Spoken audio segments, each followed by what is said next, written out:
Mapagpalang umaga po sa atin lahat. Kamusta po kayo mga kapatid?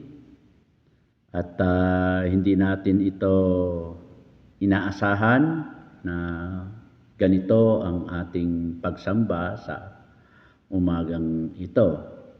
Pero ganun pa man ay patid natin na ang ating Panginoong Hesus nandoon ang kanyang pag-iingat, pagsama sa atin. Tunay nga na tayo ay kanyang pinoproteksyonan sa ganitong kalagayan.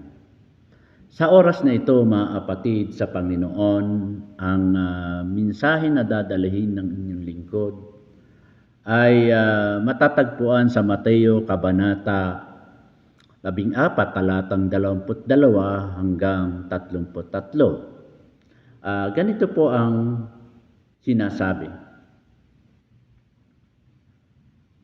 Agad pinasakay ni Jesus sa bangka ang mga alagad at pinauna sa kabilang ibayo.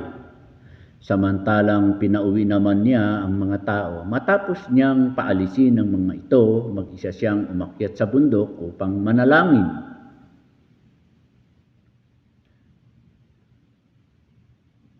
Nag-iisa siyang inabutan doon ng gabi, samantalang ang bangka na nasa laot na ngunit sinasalpok ito ng mga alon dahil pasalungat ito sa hangin. Nang madaling araw na'y sumunod sa kanila si Jesus na naglalakad sa ibabaw ng tubig.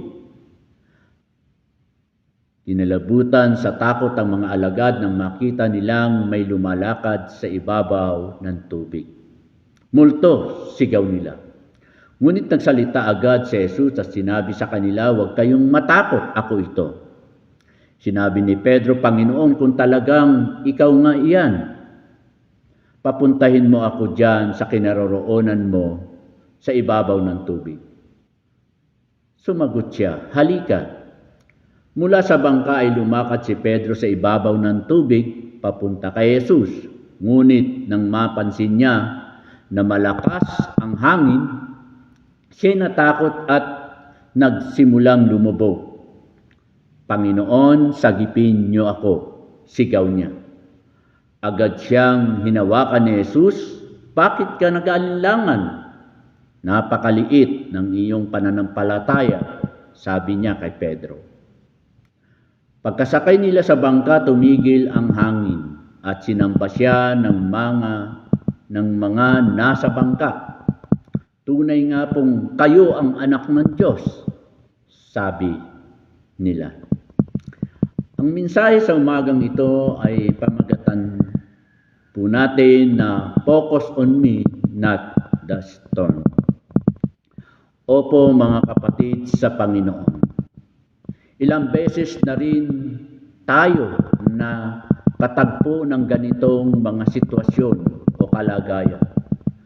At mayroong mga pangyayari na kung saan ay talaga namang malaki ang epekto sa atin. Na ang pagbaha, na ang mga bagyo na dumarating sa atin ay hindi biro. Dati ulan lang, kaunti, hindi bumaba. Ngayon, konting ulan lang, bumabaha na. Talagang ang ilan ay nababahala, ang ilan ay natatakot, no? Sapagkat marami ng karanasan na nasisira ang mga gamit at meron din nawawalan ng buhay. Mga kapatid sa Panginoon, tunay na may mga pagkakataong napakabigat ng mga unos na dumarating sa buhay natin kaya tayo natatakot, nalilito at tila nawawalan ng pag-asa. May mga sandali na ang ating mga problema ay tila higit na malaki kaysa sa ating lakas. At ang ating mga pangamba ay tila mas malakas kaysa sa ating pananampalataya. Ngunit tulad ng paglapit ni Jesus sa kanyang mga alagad sa gitna ng bagyo, lumalapit din siya sa atin maaaring hindi niya agad alisin sa atin ang unos o bagyo, ngunit ang kanyang presensya ay nagbibigay sa atin ng lakas ng loob upang harapin ito. Tayo man ay kasalukuyang nasa gitna ng matitinding unos o bagyo. Hindi mga unos sa dagat, kundi mga unos na dulot ng mga hamon, kawalan ng katiyakan, kabiguan, at mga pagsubok sa buhay. Huwag nating hayaang paralisahin tayo ng mga unos na ito. Sa halip, lumapit tayo kay Jesus sa pamagitan ng panalangin at ilagak natin sa Kanya ang ating pagtitiwala. Tandaan natin, mga kapatid, na hindi natin kailangang harapin ito na mag-isa. Ang lahat ng ating mga pinagdaraanan, nakikita ng Panginoon ang ating mga luha, naririnig niya ang ating mga panalangin, batid niya ang mga pasaning ating dinadala at nananatili siyang tapat kahit hindi pa natin nakikita ang daan patungo sa ating kinabukasan. At marahil ito ang tunay na pinakamalalim nating pangangailangan. Hindi lamang ang baguhin ni Jesus ang ating mga kalagayan, kundi ang panatili tayong malapit sa Kanya sa anumang kalagayan ng ating buhay. Hanapin natin siya hindi lamang kapag tayo ay nilulunod ng mga problema, kundi maging kapag payapa ang ating buhay. Manalangin tayo, mga kapatid, hindi lamang dahil may kailangan tayo sa Panginoon, kundi dahil ang ating mga puso ay tunay na nananabik sa Kanya. At naway maging napakalalim ng ating relasyon sa ating Panginoon. At maging payapa man ang dagat, ang bagyo, mga kapatid, lagi nating alam kung kanino tayo lalapit. Kaya naman manatili tayong puno ng pag-asa at patuloy tayong mananalangin. Gayunmay kahit madilim, kagulo o kalunos-lunos ang tanawin ng ating buhay, panghawakan natin ang katotohanan, pagkatapos ng dilim ay may liwanag, pagkatapos ng kaguluhan ay may kaayusan, at pagkatapos ng unos ay may kapayapaan at katahimikan.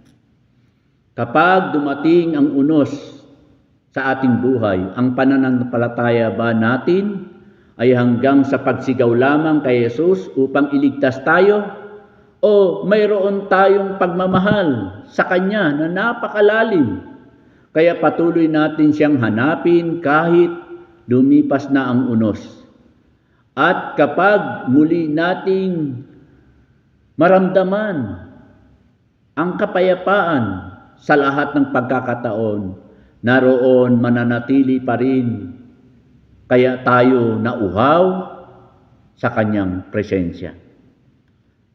Kaya ang challenge sa atin, mga kapatid, lagi tayong tumingin sa Panginoon.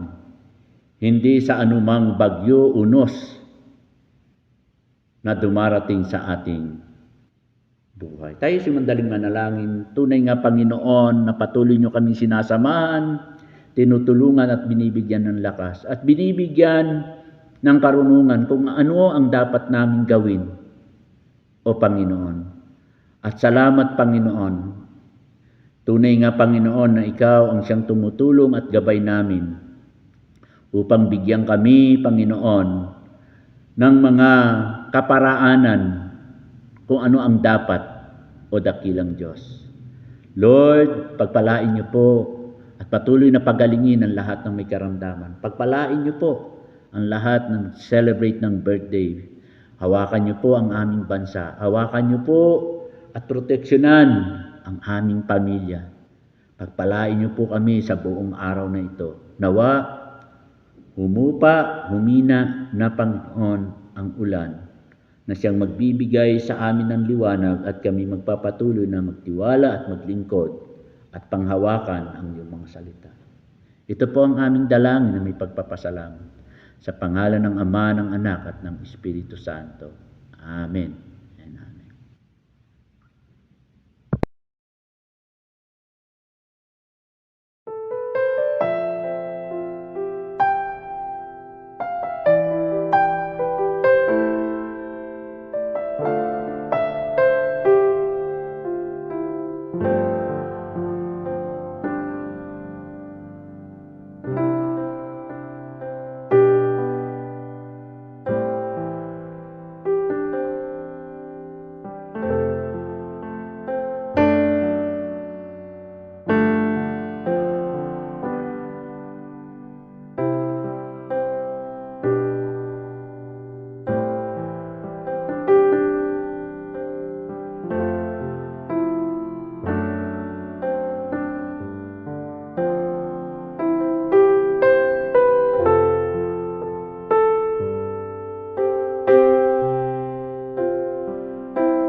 Tayo po'y manalangin. Panginoon, patuloy niyo pong basbasan ang aming pamilya, ang aming iglesia, ang aming buhay. Patuloy mo kaming ingatan, gabayan sa pamagitan ng aming Panginoon Kristo na aming tagapagligtas, at pangunahan kami ng banal na Espiritu na siyang papatnubay at siyang mag-iingat sa bawat isa sa amin. Sa pangalan ng Ama, ng Anak, at ng Espiritu Santo. Amen. Amen.